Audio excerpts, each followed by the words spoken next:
देखो, पूरा ओबीसी वर्ग आहत है इस सरकार की नीति को लेकर। जैसे 2018 में ये सर्कुलर लाया, उसके बाद में जब कांग्रेस की सरकार आई तो इसमें भी कई भर्तियाँ आई और नेताओं के ध्यान में लाया गया, लेकिन जब वो पद पे थे और जो करने की जवाबदारी थी तब तो उन्होंने सुना नहीं। अब सब तरीके से फ्री होने के बाद में इन्होंने ये मुद्दा उठाया, लेकिन हम इसी मुद्दे की स्वागत करते हैं। ठीक था, जनता के हित में था, लेकिन इस मुद्दे के ऊपर भी लोगों को गुमराह किया जा रहा है। वहाँ जयपुर लेके गए और वहाँ आश्वासन दिया कि 1 घंटे के अंदर वहाँ कि ये आपका वापस ले लिया जाएगा 18 का अधिनियम, और भर्तियाँ जो है शैडो पोस्ट वगैरह उन सब की मांगें मान ली जाएगी, लेकिन वो सिर्फ एक लॉलीपॉप था।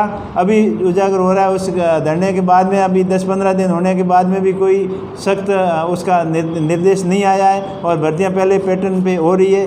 वो तो ओबीसी वर्ग के पूरे युवा बिल्कुल हताश हैं और मायूस अपनी महसूस कर रहे हैं, क्योंकि उनको अपना हक नहीं मिल रहा है। इसके लिए भी आरएलपी पार्टी बैनर तले अब आगे बड़ा प्रदर्शन करके इस हक को लेके रहेंगे।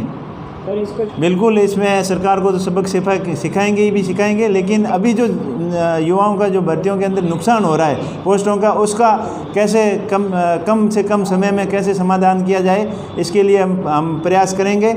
और वैसे पूर्व मंत्री जी के वहाँ थे और लगभग 8-10 विधायक भी थे उसमें, लेकिन हमें तो जहाँ ऐसा लगा कि ऊपर से कोई निर्देश आया उनके पास कि सरकार अभी संकट के अंदर है और ये खींचातानी चल रही है, उधर गहलोत साहब रहना चाह रहे हैं और पायलट साहब बढ़ना चाह रहे हैं। ऐसी स्थिति के अंदर आप ये क्या बखेड़ा खड़ा कर रखा है, इस वजह से उनको पास में कोई ऐसा हमें लग रहा है कि ऐसा संदेश आया और उस धरने को बखेर दिया गया। वहाँ से इनकी सोची समझी चाल थी, खाली युवाओं को भटकाने के लिए ही ये प्रयास किया था। और यहाँ से गए थे तब बोला था कि जब तक पूरी ये 5 मांगें नहीं मानी जाएगी तब तक वहाँ धरना जारी रहेगा, लेकिन 1 घंटे के अंदर क्या हुआ क्या नहीं हुआ किसी के समझ में नहीं आया और बस कहा कि आरक्षण मिल गया, ये हल्ला गुल्ला करके वहाँ से बिखर गए।